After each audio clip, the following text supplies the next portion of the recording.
it's a big show. Welcome to the Fade Route It's a big bad show tonight. with DNZ. Yeah, it's a big show. Here are your hosts, Cracking up, telling them lies. DNZ.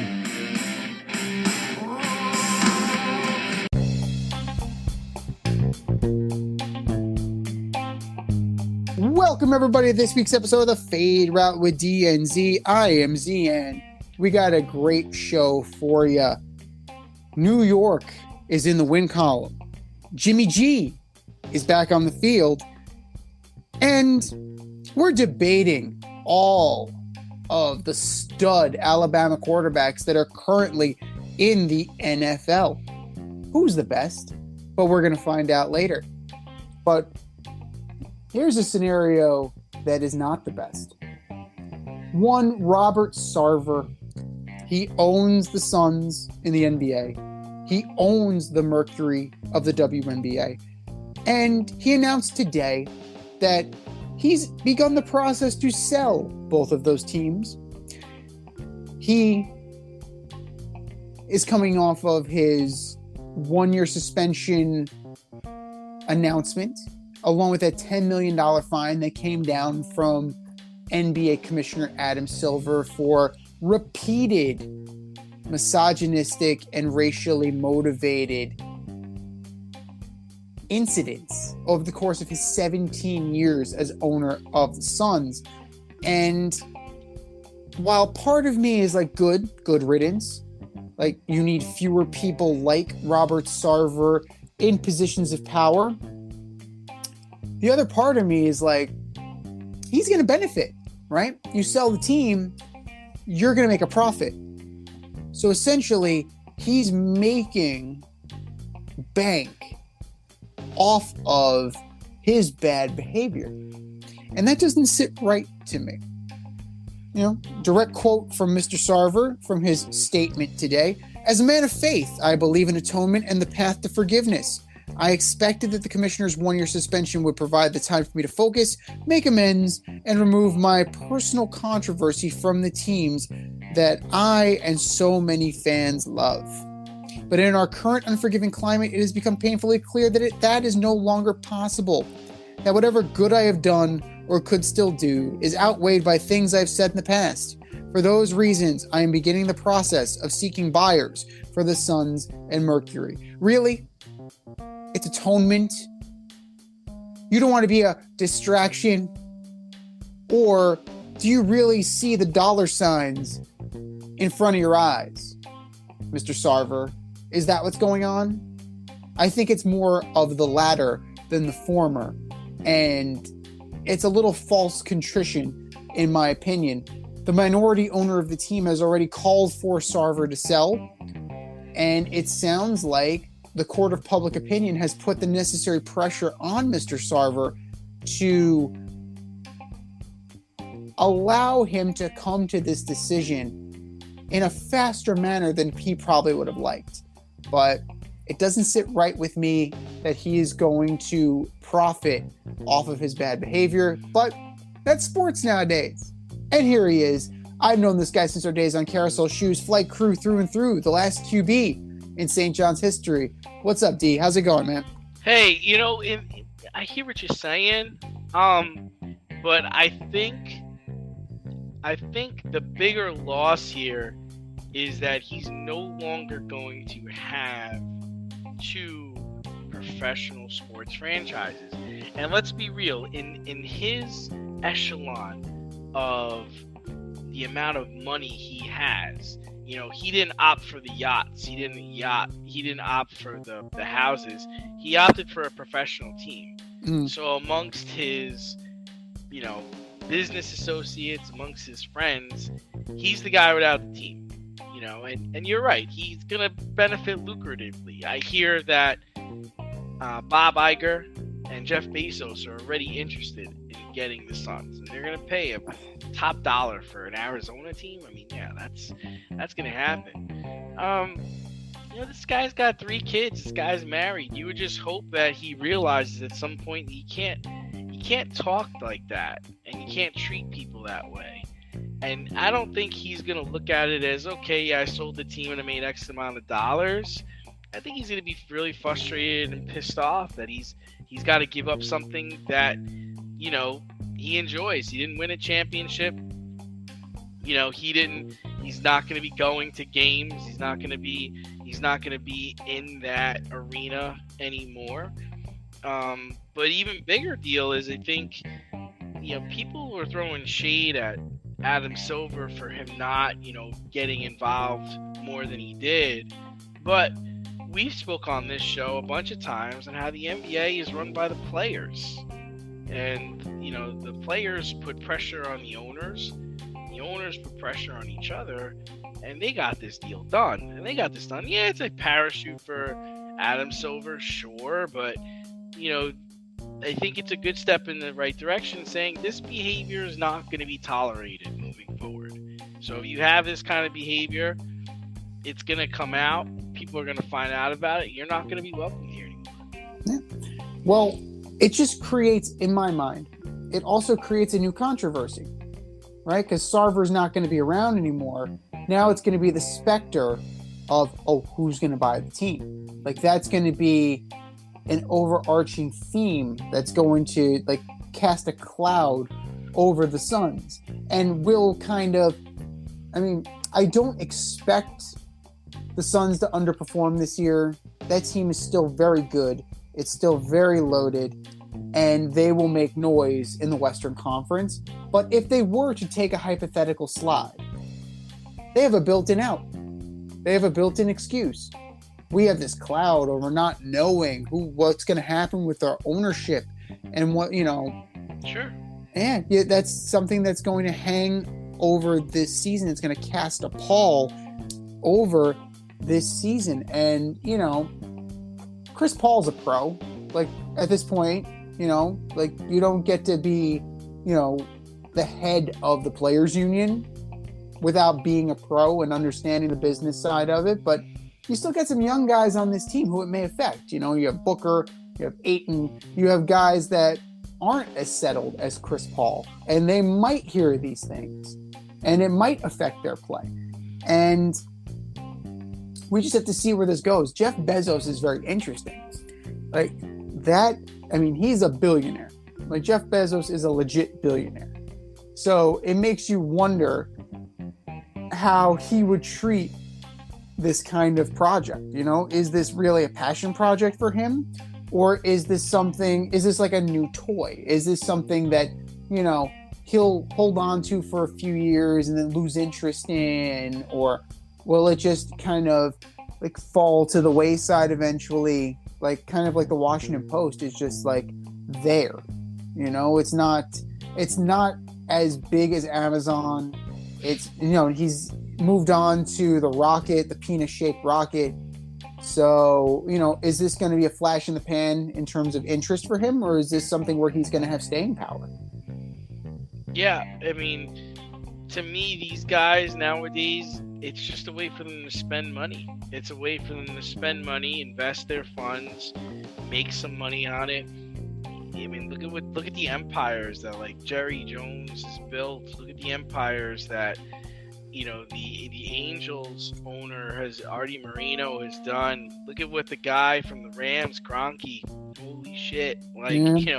That's what this is. It's, most of these guys that are in it now, they're in it for the long haul. They're not looking to leave anytime soon. They're just going to keep making money and making money. Sports is a big business.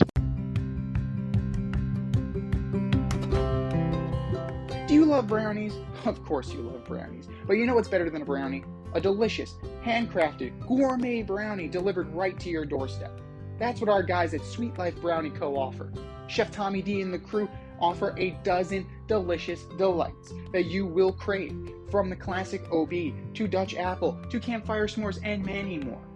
Check out their website, sweetlifebrownieco.com, for their Friday brownie drops. At noon, their site goes live and you see what they're making. Since you're there, become a site member and earn points. You earn 50 points just by signing up.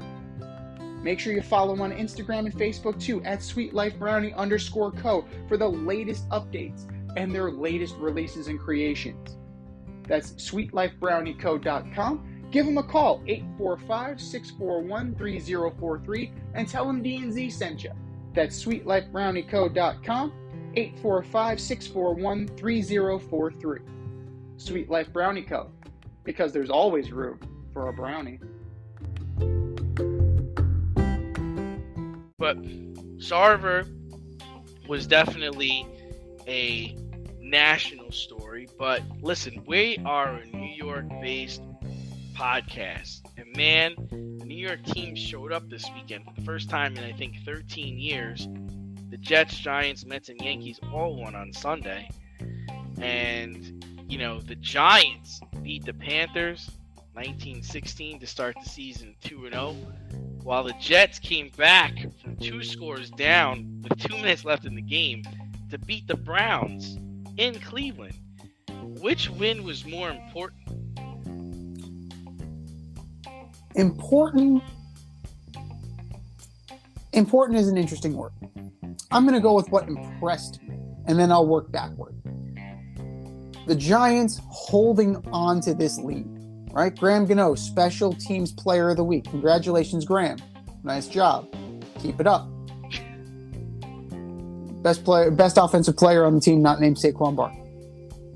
So, the Giants, without Leonard Williams, without Azeez Ojulari, without Kayvon Thibodeau, were able to stifle Christian McCaffrey, right?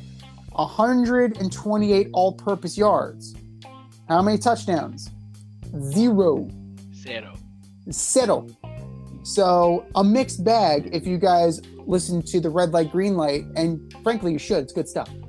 But you keep a guy like McCaffrey out of the end zone, I'd say you have a pretty good day. Daniel Jones didn't embarrass himself. 22 of 34, 176 yards, a touchdown, right? Respectable numbers, kind of like in the Geno Smith vein. Saquon, not as good of a game, a little bit of a slide, but Carolina played tough. Carolina played hard. 72 total yards for Saquon. And a good all-around team win. They contained McCaffrey. They contained Baker Mayfield. And all in all, as a Giant fan, like, I am happy. I am very pleased with what I see. For the first time, I turned to my girl and I said, this is Giant football. For the first time in 6 years, this is New York Giant football. It looks like New York Giant football. It feels like New York Giant football. Like, that's great. That makes me super confident in Coach Dayball. It makes me super confident in this defense with Wink Martindale. I think that they really can make hay while the sun is shining. Yes, the Cowboys won with Cooper Rush last week. Is that sustainable? I don't think so. So they could be in this mix. And this NFC East can be better than we thought it was. Speaking on the Jets. Now, a lot of this is on the Browns. Like, Flacco had a really good game, right? Even without the chicanery at the end. 307, 4 touchdowns. Breece Hall looked good. But it all comes down to the end. 2-minute warning. Nick Chubb, what are you doing? The Jets have no timeouts left. He's got himself on his fantasy team. Oh, is that what it is? That could be it. That could very well be it. But you are in position to ice this game, gain the 10, gain the first down, and take a knee. Give it up. Instead, you Ahmad Bradshaw into the end zone. At least, actually, no. Ahmad Bradshaw was trying to stop himself. And he fell ass backwards into the end zone. You legitimately ran into the end zone and gave the Jets plenty of time and plenty of opportunity. Now, the Jets seized the moment, right? Touchdown. Onside kick. Touchdown. Jets did it. Congratulations. I don't know about these receipts that you were talking about, because I don't think you've I don't think you've cashed all of those in yet. But for me, the Jets hung around, and the Browns gave it to them on the silver platter, and the Jets took it. So, question for you is, after Flacco played so well yesterday or on Sunday, is he the starter when Zach Wilson is ready to play? Well, when is Zach Wilson ready to play? If it's this Sunday, no. If it's next, let's say give me a number. Jets are 3-1. Okay. Heading into the game 5, Zach Wilson's at 90%. Get nice and healed up. Get nice and healed up, Zach. You're good. You are good. Let Flacco take it until he falters. Now, with Joe Flacco, that could be this weekend.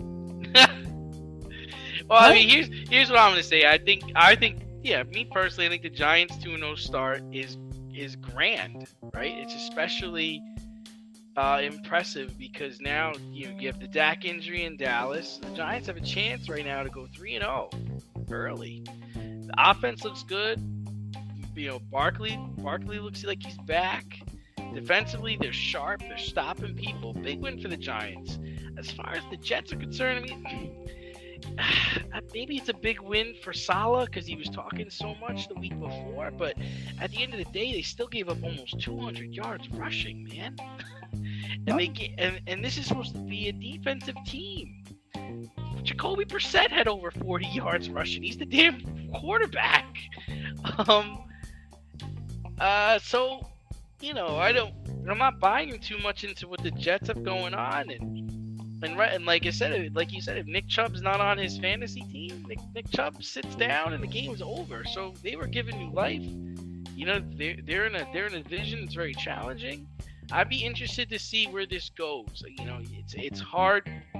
You see what just happened to Trey Lance, which we're going to talk about later on in the next segment. But you bring Wilson back when he's less than 90% or less than 100%. Flacco was playing good. I mean, they finally are leaving the other kid on the field. What's his name? Garrett Wilson, 102 yards, 2 touchdowns. Thanks, coach. Leave him in the freaking game. We did draft him 10 overall. He should be playing. Blown coverage on the Corey Davis touchdown. They beat the Browns. You're supposed to beat the Browns, right? Whoa. Yes, you're supposed to beat the Browns with Jacoby Brissett, but this team had Super Bowl aspirations. They do, but they're also waiting for, their star player to come back. The Browns should have won this game. The Browns lost this game. Let's put it that way. But in the Browns losing this game, Joe Flacco played good. The offense played good. The defense couldn't stop anybody, and that's supposed to be what this guy's brought in here for.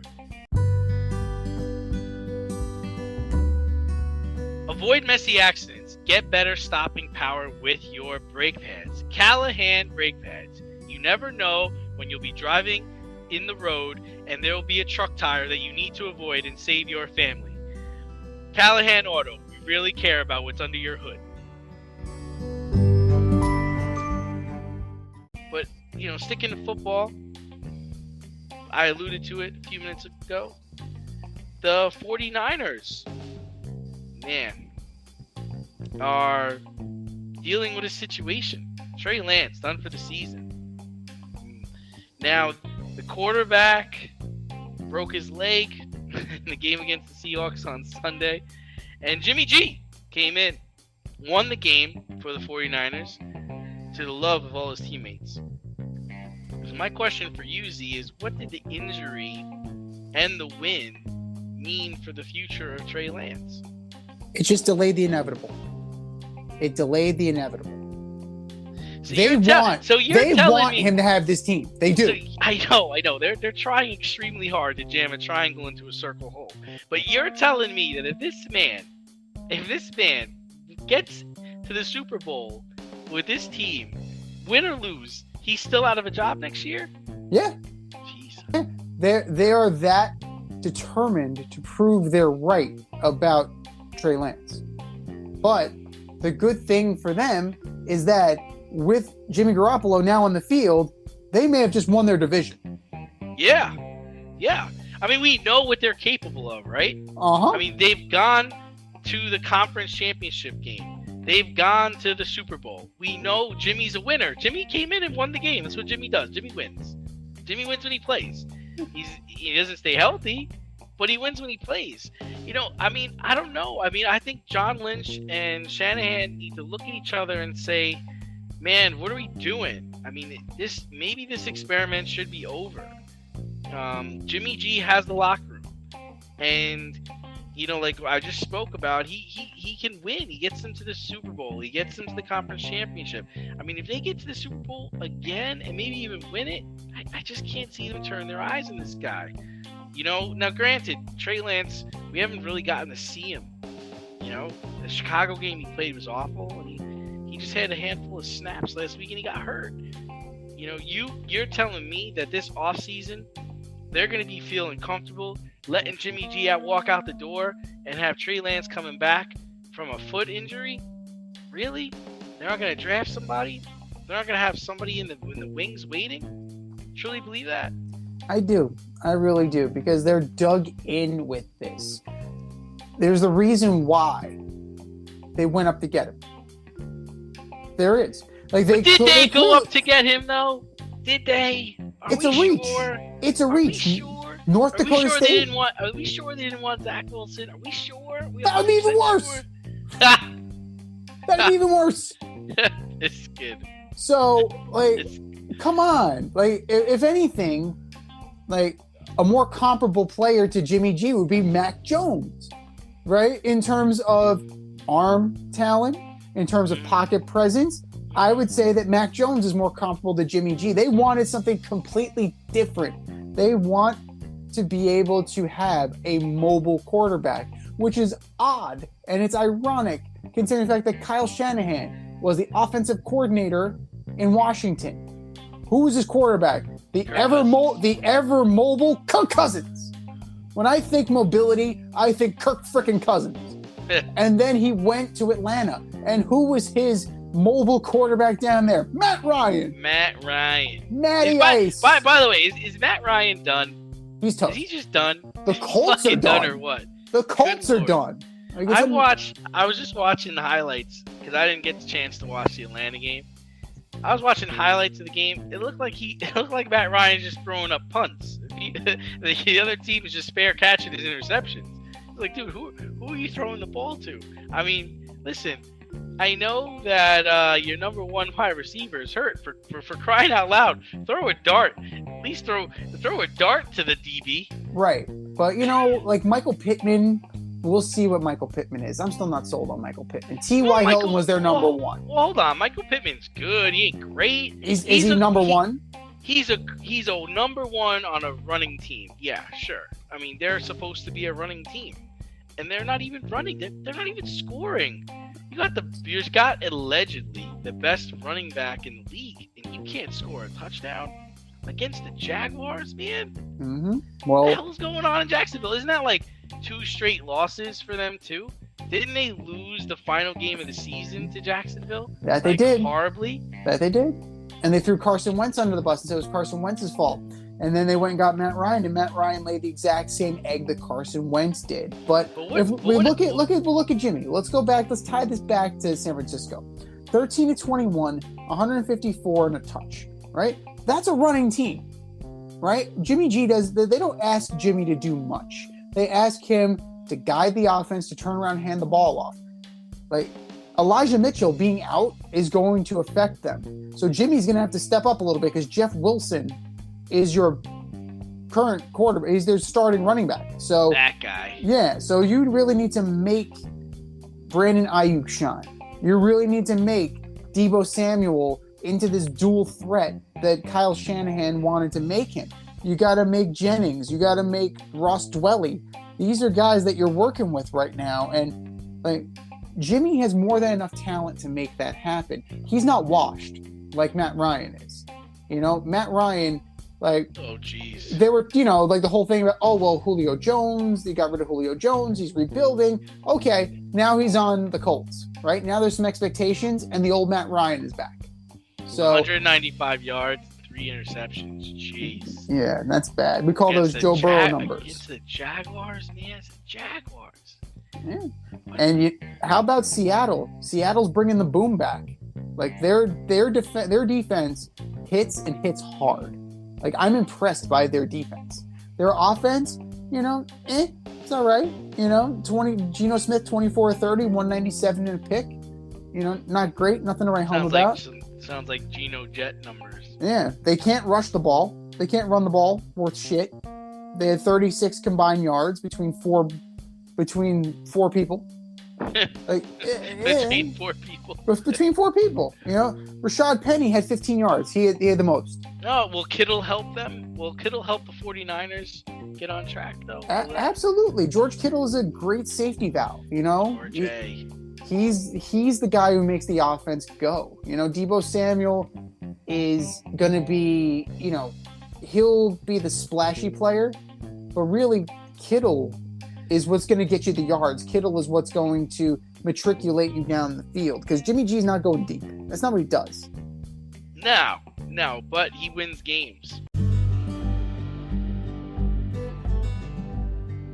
For all the grill masters, green thumbers, home repair heroes, and DIY aficionados in the Richmond, Virginia area, if you're looking for a personal service, quality products, and a convenient shopping experience, look no further than Thacker Ace Hardware in Colonial Heights, Virginia. Owner Don Rackley and his team of local experts have everything you need to tackle all of your home projects. I'm talking paints by Benjamin Moore and Clark in Kensington, power tools by Craftsman and Milwaukee, electrical, plumbing, hardware, and let's not miss the grills. Weber, Big Green Egg, Traeger, Blackstone, top shelf, amazing. And for all you green thumbers, their nursery department is fantastic. Give them a call today, 804-766-4223, or stop by 27 Dunlop Village in Colonial Heights. That's 804-766-4223, or swing by 27 Dunlop Village in Colonial Heights. Thacker Ace is the place with the helpful hardware, folks. We're 2 weeks into the season now, and it certainly looks like we've got a bully.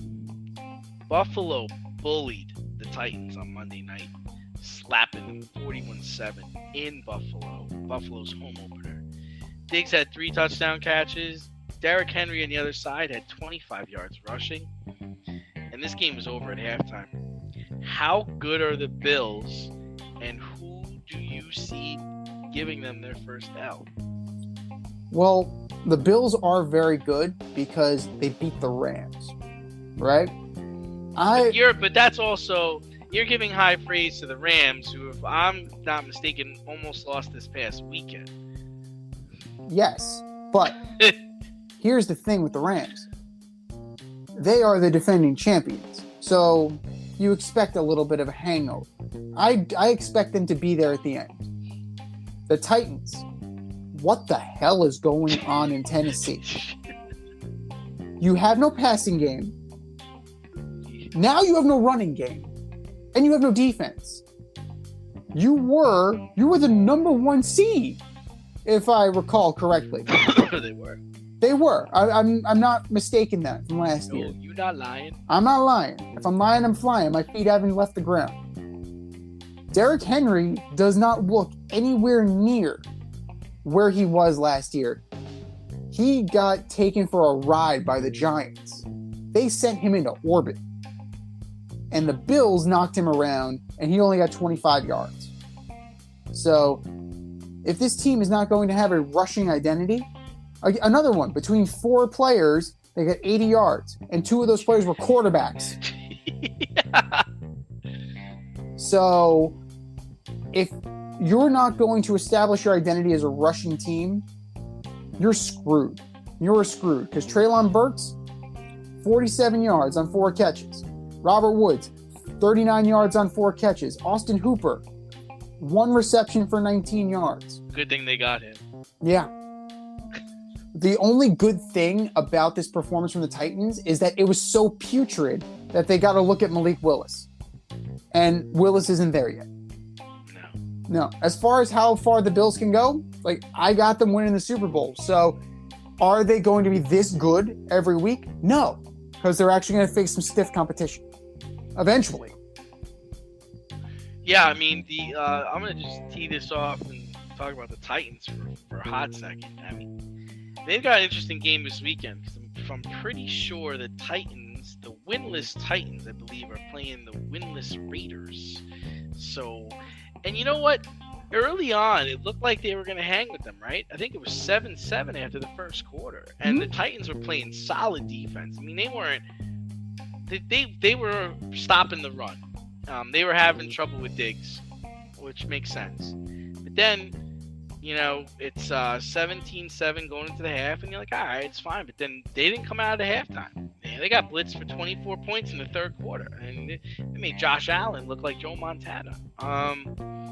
But listen, the Bills aren't going to go undefeated. We're going to talk about this later, but I think Miami is going to give them a good game this weekend. I don't think Miami's going to win, but I think Miami is going to have something for them. I think they're going to be ready. I would think their first loss is going to be in 2 weeks against the Ravens. The game's in Baltimore. You got to think that the Ravens are pissed off that they just lost to Miami. So you got to imagine that they're not going to come out and shit the bed, especially this is a team that they're going to eventually either play or have to be better than when it comes to the playoff time. So I got the Ravens, and I'm not just saying that because I'm a Ravens fan. I'm saying it because I really truly believe that they're going to give them a hard time. But listen, end of the day, the Bills are serious. They look determined to score and to hit you. They also look like they're having fun. Josh is going out there this year. Josh Allen's going out there and having fun this year. Like, he knows, it seems like he's figured out how to win in this league.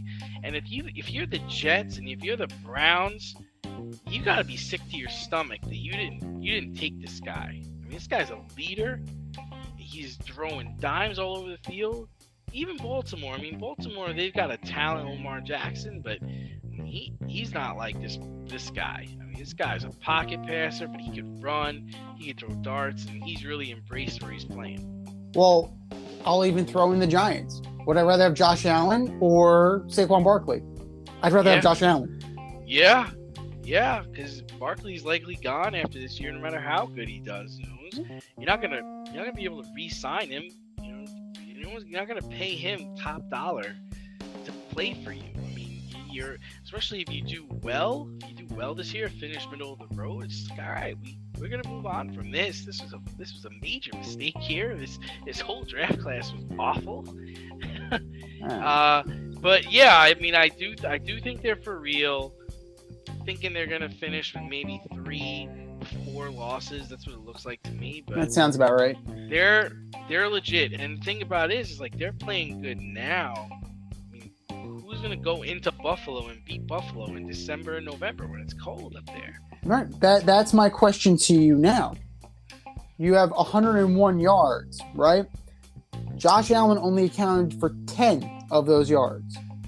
10. So if I'm looking at this, if I'm Ken Dorsey, have I finally found my running back in James Cook or this three-headed monster of Cook, Singletary, and Moss? Yeah, I mean, I think Cook is the guy. I also like Zach Moss. Devin Singletary is kind of last on my list. They should in my opinion, they should evolve him into more of a goal line back.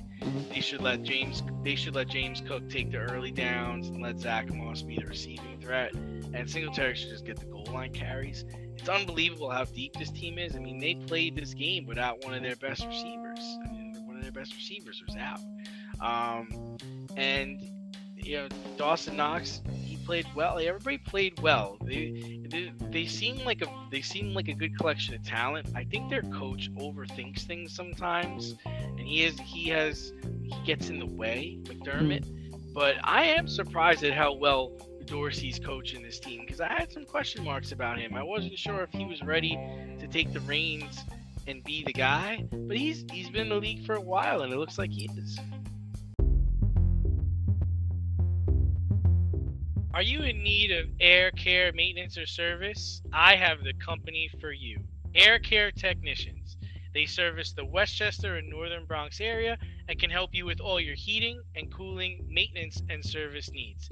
Just give them a call at 914-315-1547. Again, that's 914-315-1547. Or shoot them an email at aircaretechnicians@gmail.com. These guys are the real deal as they are veteran-owned, licensed, and insured. Make sure to tell them that D&Z sent you. Well, we're talking about the beginning of the year in football, but we're speaking of collections of talent. We had three, count them, three teams. Actually, four, because the Braves did it the other day. We have four teams that have clinched playoff spots. We have the Mets, we have the Braves, we have the Astros, and we have the Dodgers. So, of those four teams, who should teams fear the most? The champs? The champs once removed? The champs once removed before that? Or the Mets? Or the Mets.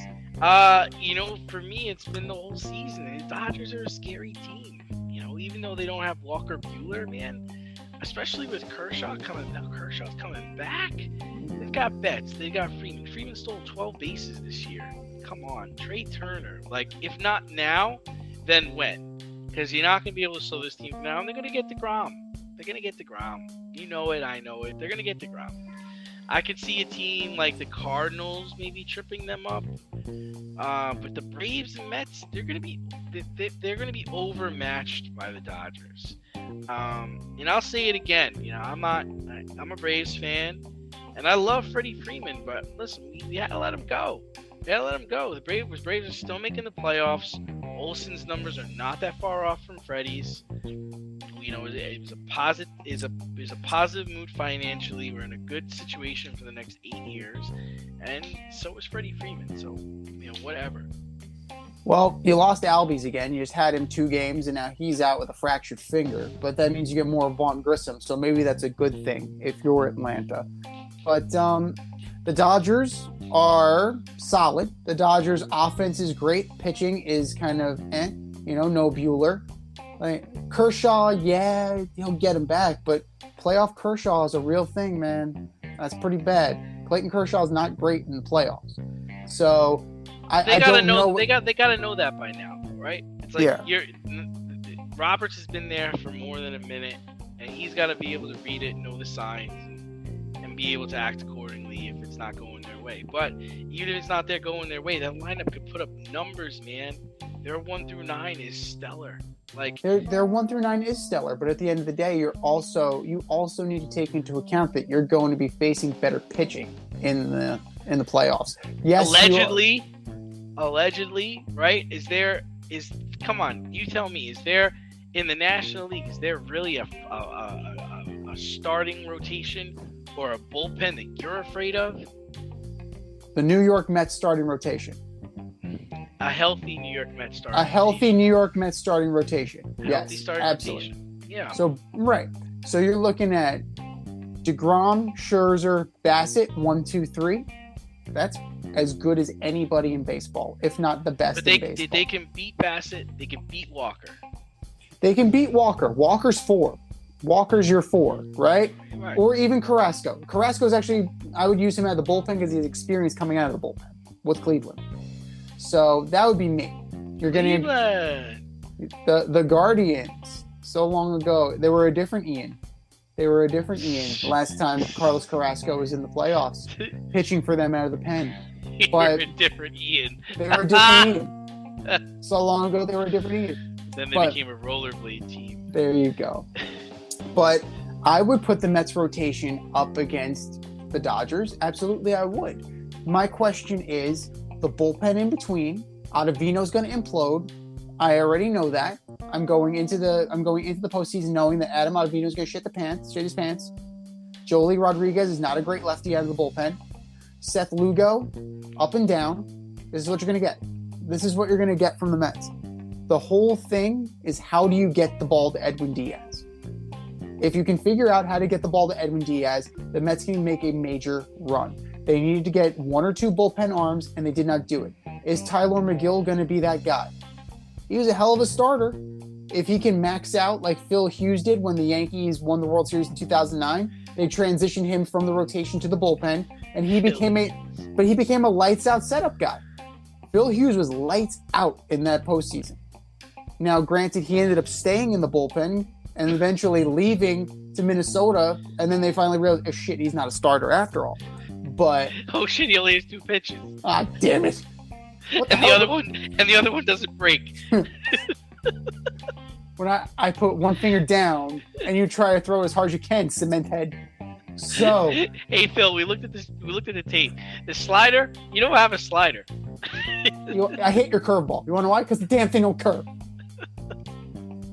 Oh my god! But you know what? The offense with the Mets, like when it's rolling, it's great. But when it's not on, it's death.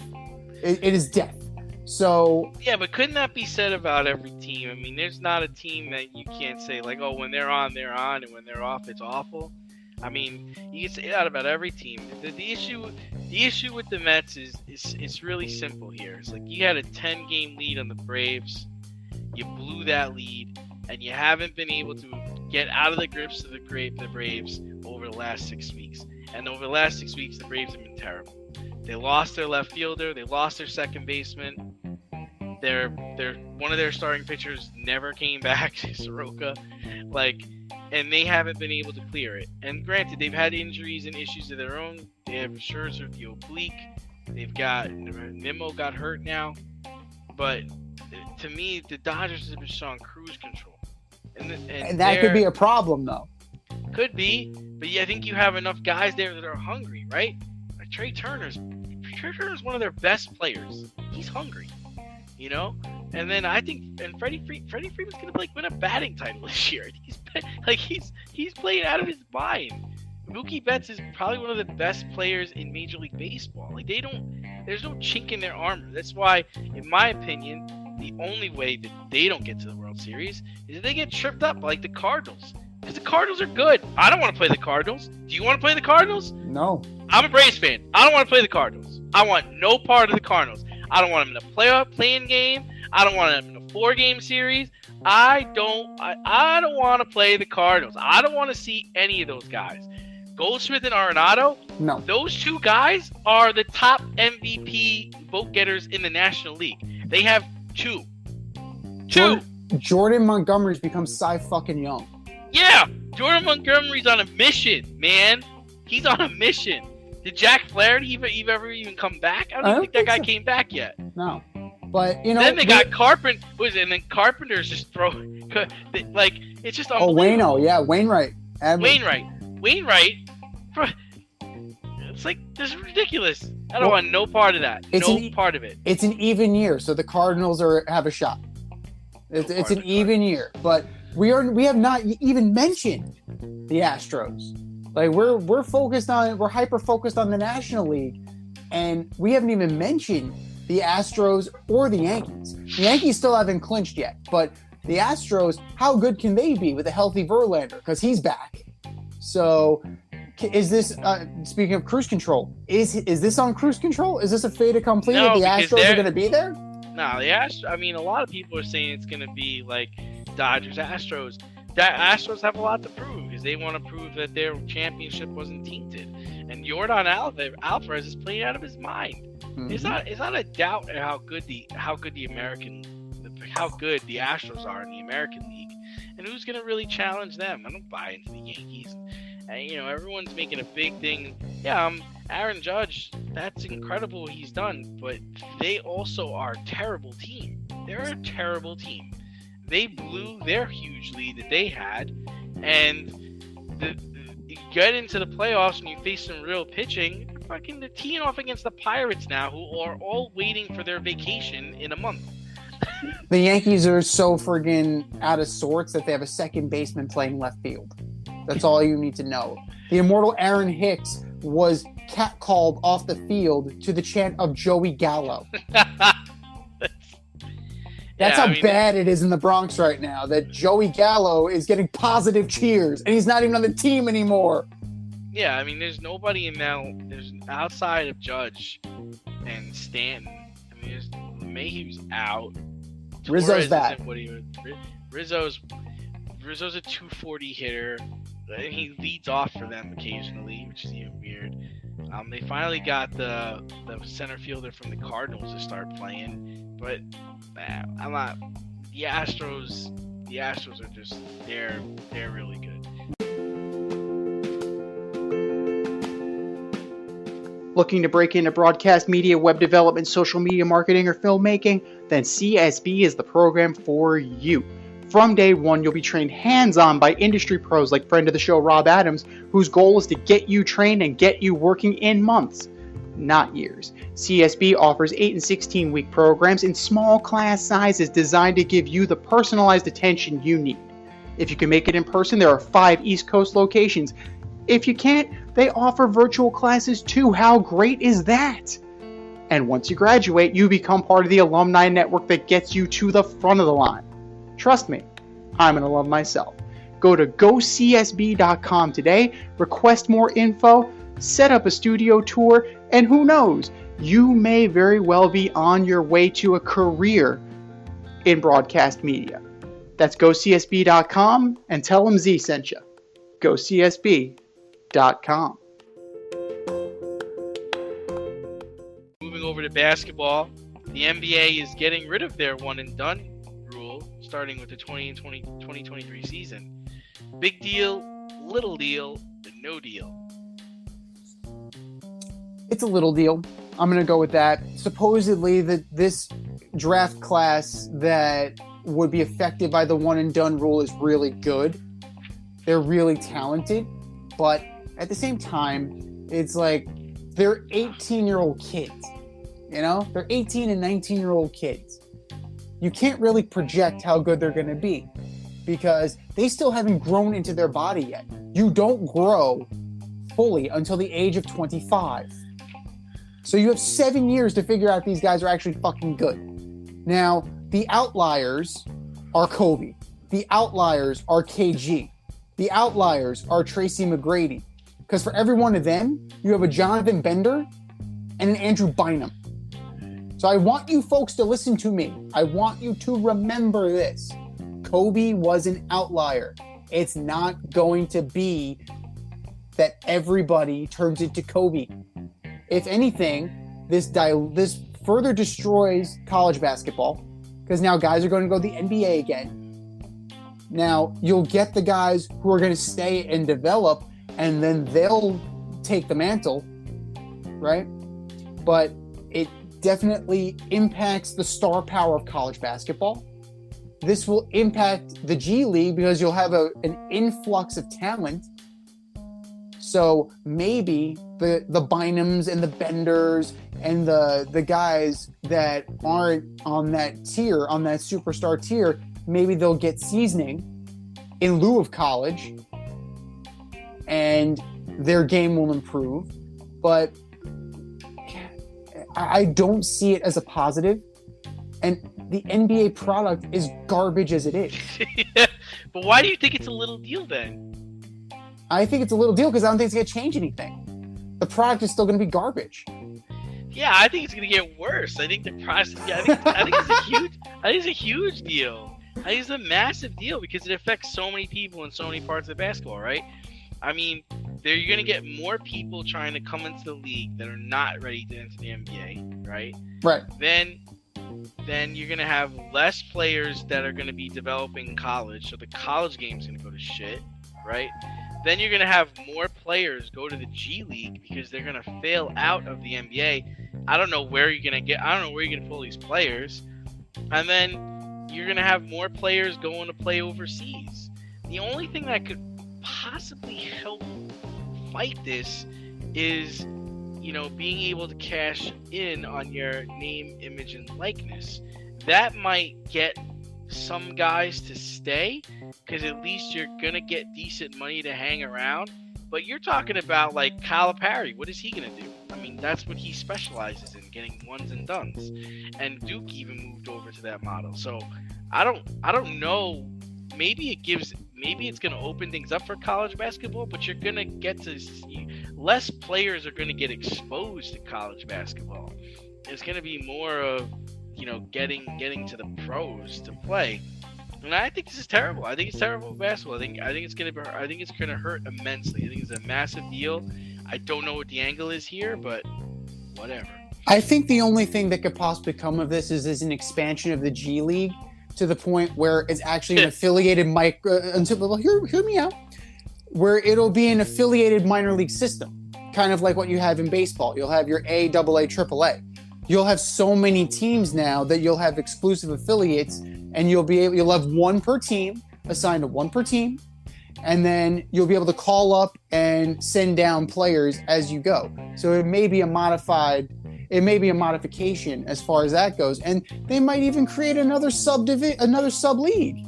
Like, there might be so many people who go into this that they'll be forced to create even more opportunity in a third lesser league. So I can definitely see something like that happen, especially if they're trying to keep players off the overseas market, because you want to keep your talent local. You absolutely want to, especially if you can groom them. You want to keep them local, and you really want to keep them stateside. So that's the goal. That should be the goal. College is going to die a grisly death anyway, so it's only a matter of time.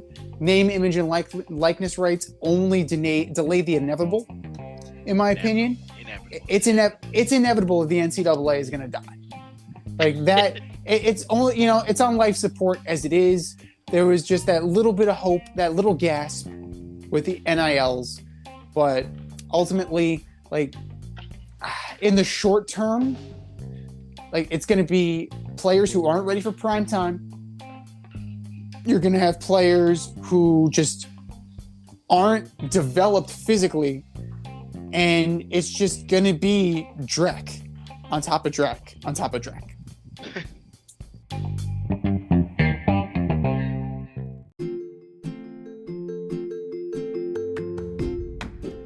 You can't help but smile when you see a balloon. The simplest occasion is a party. Westchester Pop Stars, located in New Rochelle, New York, offers balloon styling and decor for all life's events. Birthdays, anniversaries, weddings, showers, school and corporate events, store openings, or just because. Westchester Pop Stars takes balloons and shapes them into works of art, creating decorative installations for your special occasions. No event is too big or too small, and their custom personalization service is top-notch. Westchester Pop Stars is a private studio, quickly expanding. In-person consultation is by appointment only. Send an email to westchesterpopstars@gmail.com for more information or to schedule an appointment. No need to hire an event stylist. All you need is balloons. Currently servicing Westchester, Putnam, New York City, and Connecticut. To find Westchester Pop Stars, search for them on Instagram, Facebook, or Google.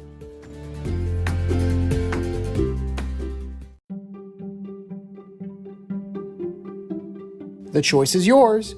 Swipe left or swipe right.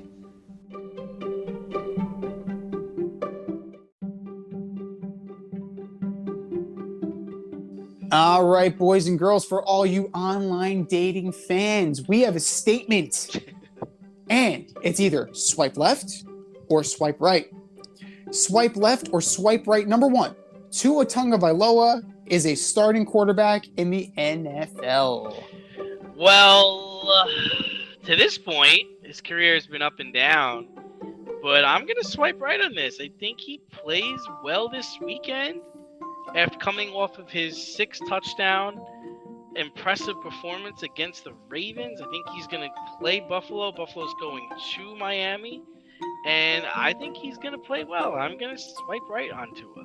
I am begrudgingly swiping right on Tua. And now he's going to play awful. Precisely. That's my point. Like, I'm not sold. I'm begrudgingly swiping right based on what I saw him do against the Baltimore Ravens. Now, if you look at his numbers, through 2 games, 71.1% completion, which is phenomenal. 739 yards, which is phenomenal. I believe it leads the league. And 7 passing touchdowns, which is phenomenal. So I will give credit where credit is due. However, I need to see more. I want to see more. I want to make sure that he's doing it against higher echelon teams, he's going to get the test. This weekend is the test. He's got the Buffalo Bills. If he can do that and shred the Bills, then okay, like he's up there. But think about it. There are 32 starting quarterbacks in this league. How many of them are actually good? 10? 11? 11 out of 32? Pretty safe. I would say it's a pretty safe bet. Can Tua be in that top 11? Probably. Well, just so you know, the top 3 passing leaders through 2 weeks of the season is Tua, Wentz, and Flacco. Yeah, well, we'll see what that You has. have now entered the twilight zone. Yeah, what year is it? What year is it?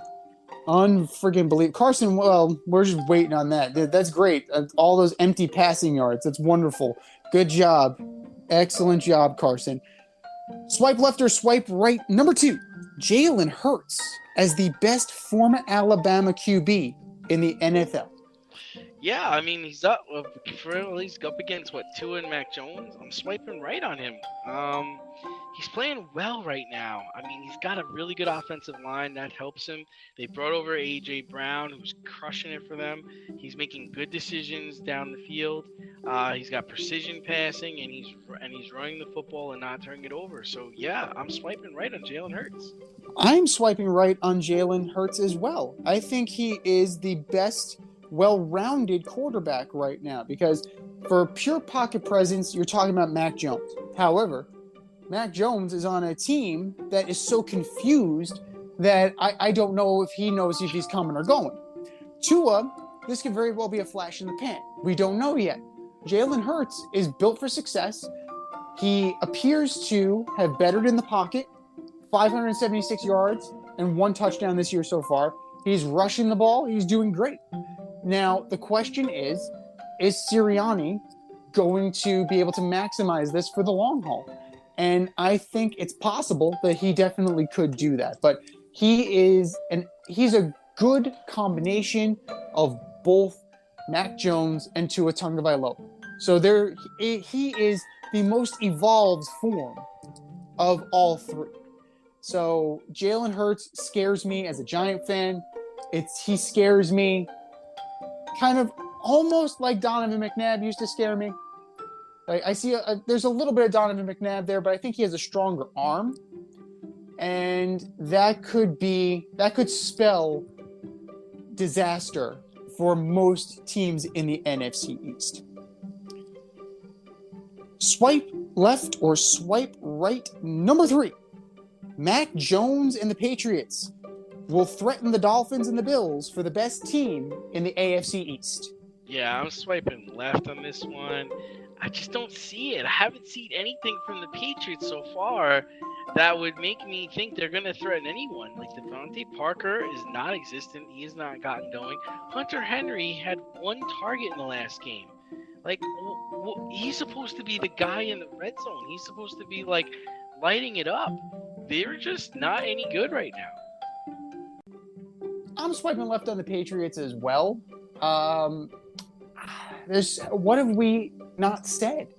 Joe Judge and Matt Patricia, a special teams guy and a defensive coordinator, are your co-offensive coordinator. Well, actually, they aren't their co-offensive coordinators because they don't have titles. So, like, that is a little bit odd. Devontae Parker's not great. Jacoby Myers is hurt. Damian Harris is hurt. And Ramondre Stevenson is probably going to get some burn. But, the offensive line isn't great. Mac Jones looked like he was getting hammered.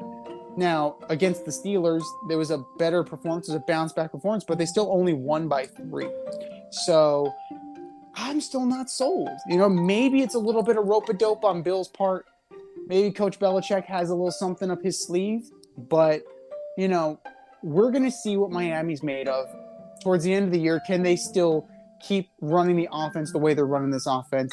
Can the Bills finally establish a running game? Cook looks good, but is he in it for the long haul? I don't know. We've been trying to determine who the Bills running back is for years. I think the last good one was Thurman Thomas. So we're working on it. It's a work in progress, and it's a work in progress for the Patriots too. But if they figure it out, I wouldn't put it past them. Not one bit. But as presently constituted with the mess that's going on right now, I just don't see it. Swipe left. Can you take the championship from DNZ? This year, you can play our football pick'em on CBS Sports and compete against us in the option every week. Check the link in our Instagram bio, Fade Route Podcast, for all the details and to sign up. Then tune into the Fade Route every week until the Super Bowl for updates and standings. Bring it on.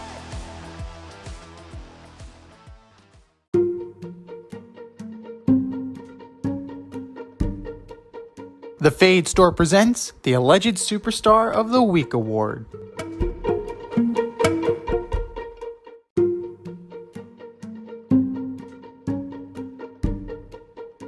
All right, boys and girls, you know what time it is. It is time for the Alleged Superstar of the Week. We have a poll on our Twitter page at FadeRouteDNZ.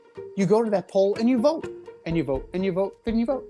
And the winner of that poll takes home the coveted ass trophy and gets a mention on this here show.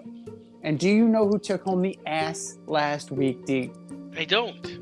One Mr. Aaron Rodgers. That guy. That guy. At this point, I think we might want to just put his face on the trophy and call it a day. But that was last week. This is this week. Who are your nominees for this week, D? All right, first up, I've got the Bengals O-line. 13 sacks in 2 weeks. Jonah Williams, Cordell Volson, Ted Karras, Alex Kappa, and Lyle Collins. You guys are going to get Joe Burrow killed. Bengals O-line, you are my alleged superstars of the week.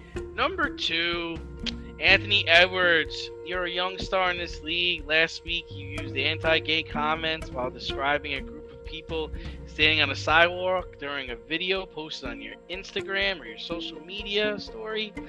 You got to be smarter than that. I know you're 21 years old, but Anthony Edwards, you looked up to by a lot of kids. Can't be saying that now in this time. Anthony Edwards, you are my alleged superstar of the week. And last one is Hunter Renfrow. You fumbled twice in 3 plays in the Raiders' overtime loss to the Cardinals on Sunday.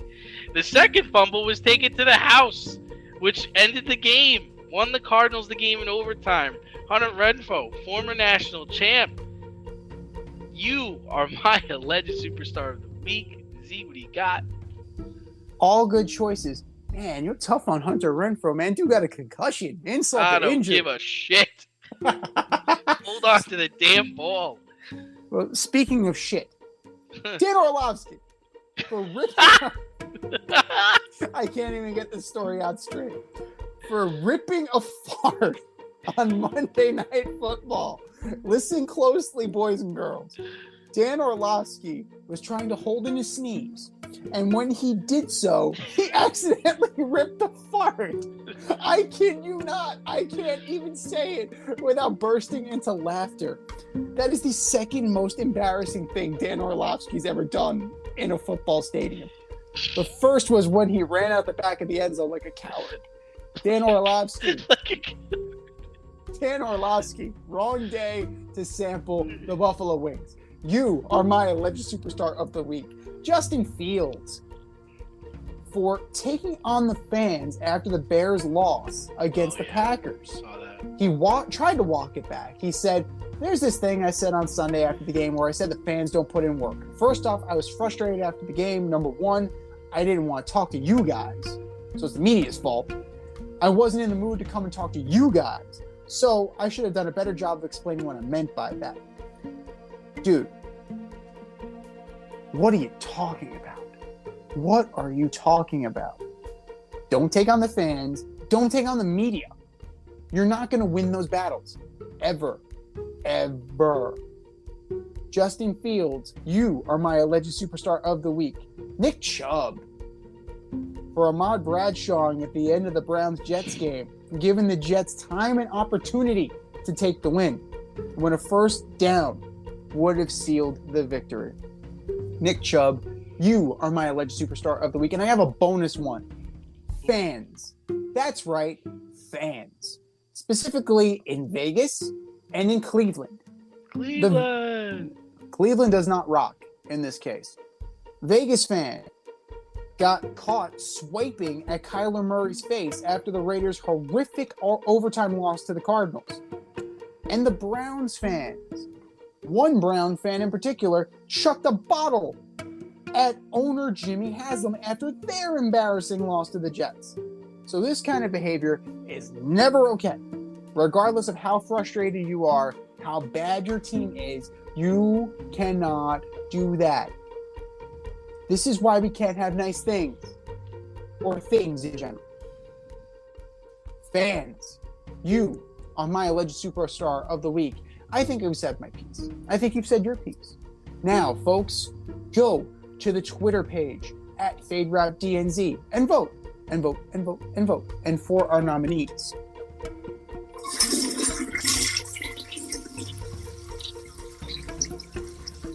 Just do better, boys. Just do better.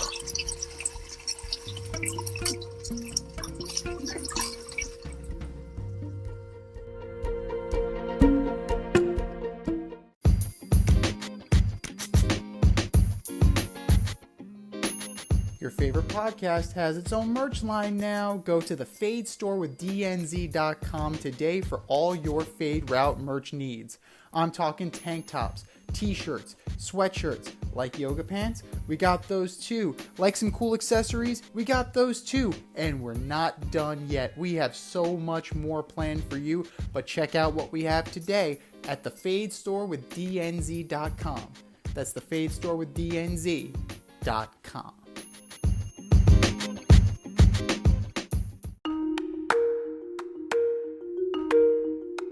Let's run the option and give you our picks for the week.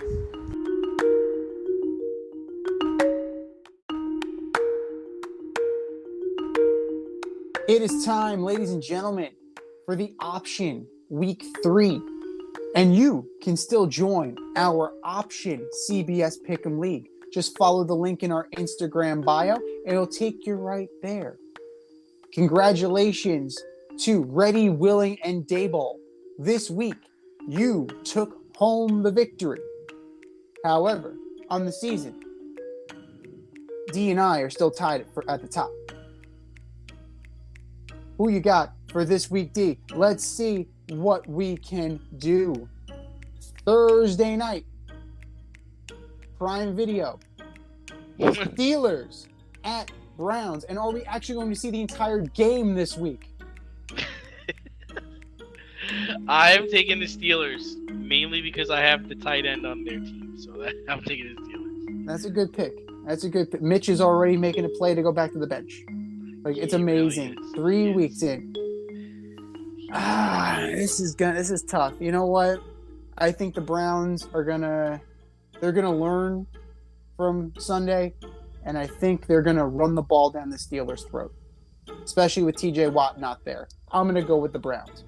Sunday. The 1-1 Saints at the 0-2 Carolina Panthers. Oh, the Saints are gonna go marching in. I'm taking the Saints. This is tough. They were so banged up last week. Kamara didn't play. Jameis has multiple fractures, apparently. What the hell is going on in New Orleans? Like, this might be the perfect time for the Panthers to get right. I'm going to go with the Panthers at home. The 0-1-1 Houston Texans go into Soldier Field to take on the Chicago Bears. I actually wish I could watch this game. I bet it's going to be pretty good. I'm taking the Texans. I believe in what they got going on down there. Dare I say, a Lovie Smith revenge game? I'm going with the Texans, too. I like what they're doing. Pierce is a good running back. Long neck, he's not a bad quarterback. He's got Brandon Cooks. He's got O.J. Howard. He's got weapons around him. They just got to keep Justin Fields in check. But after watching the Packers game, it's not that hard. 2-0 Chiefs at the 0-1-1 Indianapolis Colts.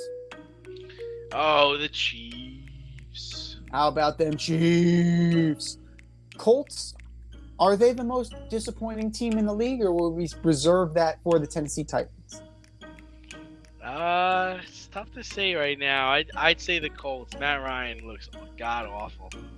Yeah, it's been bad. It's been atrocious. And once again, proving our point that Matt Ryan is not a great quarterback.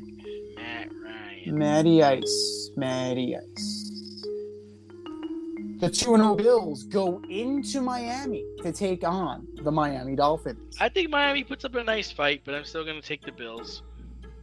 This is interesting, right? It's at home. It's at home for Miami. That's a home field. That's a definite home field advantage. Last time the Bills played in Miami, they won 35-0. Good point. Apparently, that home field advantage only works against the Patriots. Patriots are awful down there. Awful. Yeah. I think the Dolphins keep it close, but the Bills will come out on top at the end by a field goal.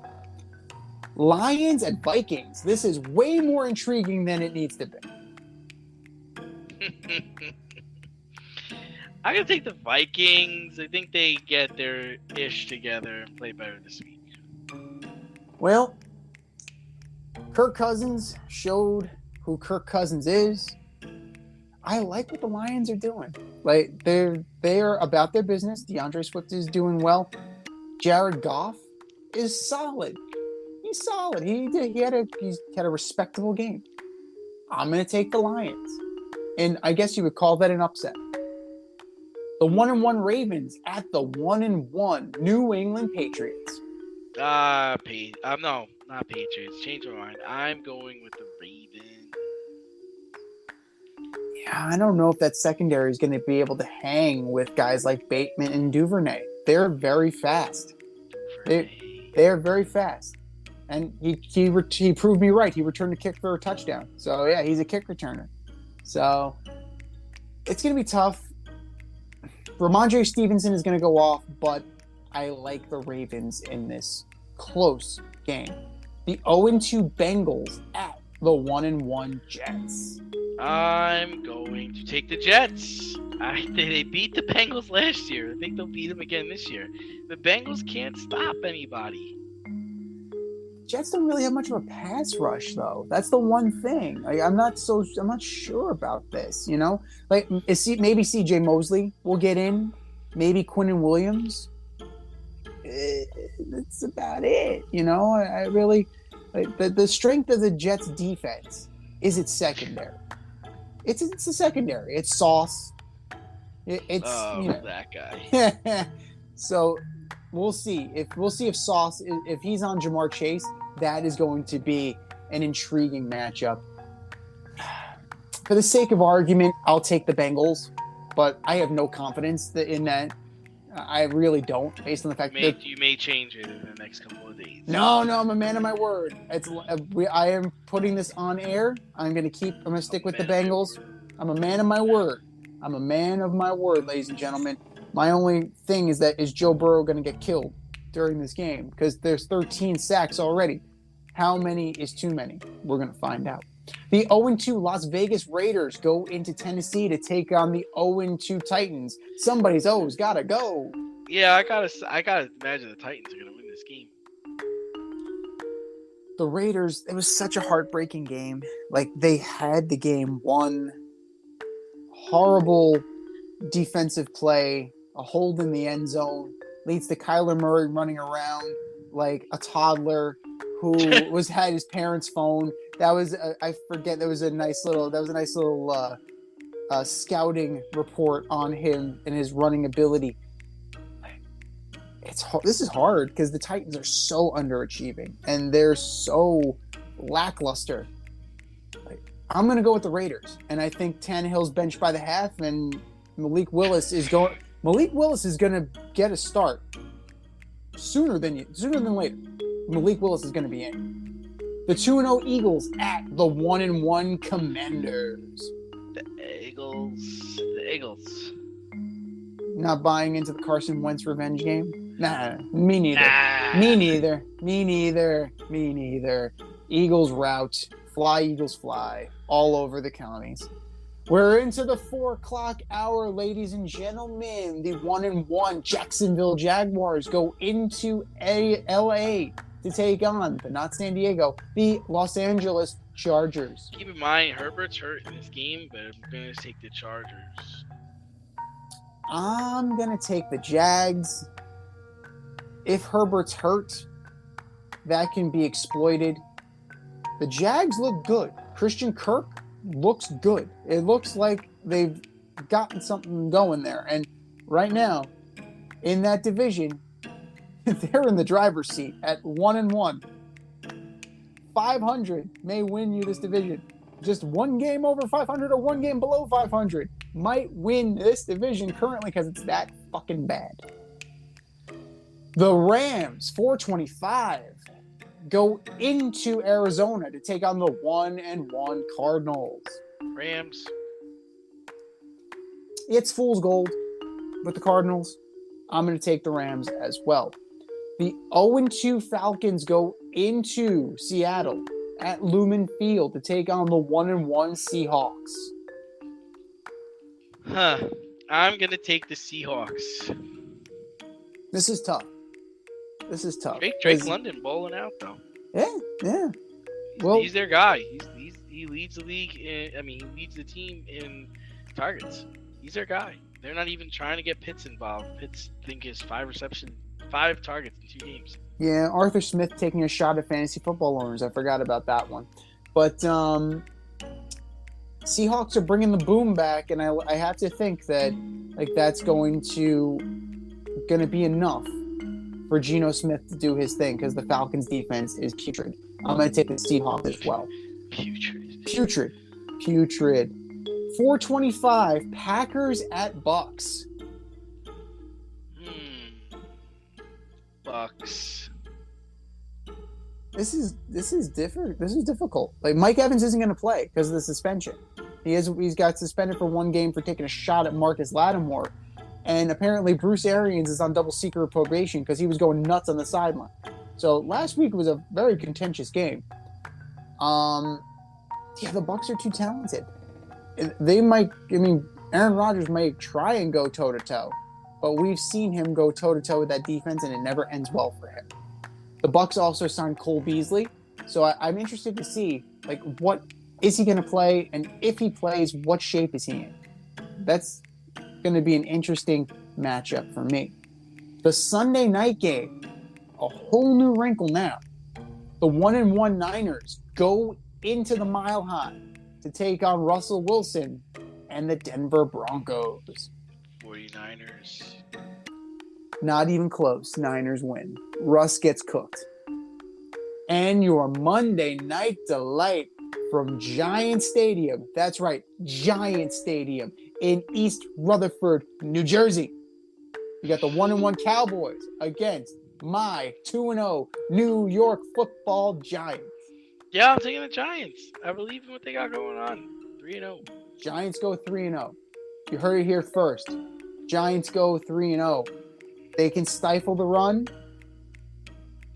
My only concern is Daniel Jones. That's my only concern. If Trayvon Diggs has a pick, maybe 2, the Cowboys can swing it their way. But I think Saquon's going to have a day, and it's going to be probably a 10-point win for the Giants. That sounds about right, especially with Graham Gano, the special teams player of the week. This has been the Fade Route with DNZ. Thanks for tuning in tonight. Catch our podcast Wednesday nights on Anchor, Spotify, iHeartRadio, wherever you listen to your podcast. Until next time, stay faded, everyone. Time for us to run the go route, but we'll talk to you next week.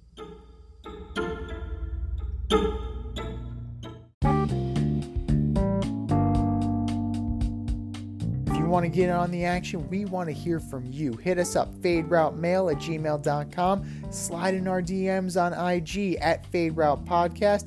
Drop us a DM on Twitter @FadeRouteDNZ. Comment on our YouTube channel, The Fade Route with DNZ. Questions, comments, picks, segment suggestions, you name it, we want to hear from you. Get at us, in crowd. Thanks for listening to this episode of our podcast. If you like what you heard and want to hear more, be sure to like and subscribe on your favorite podcast platform. Rate us 5 stars, leave us a review, turn on subscription notifications, and tell your friends. Spread the word, spread it wide.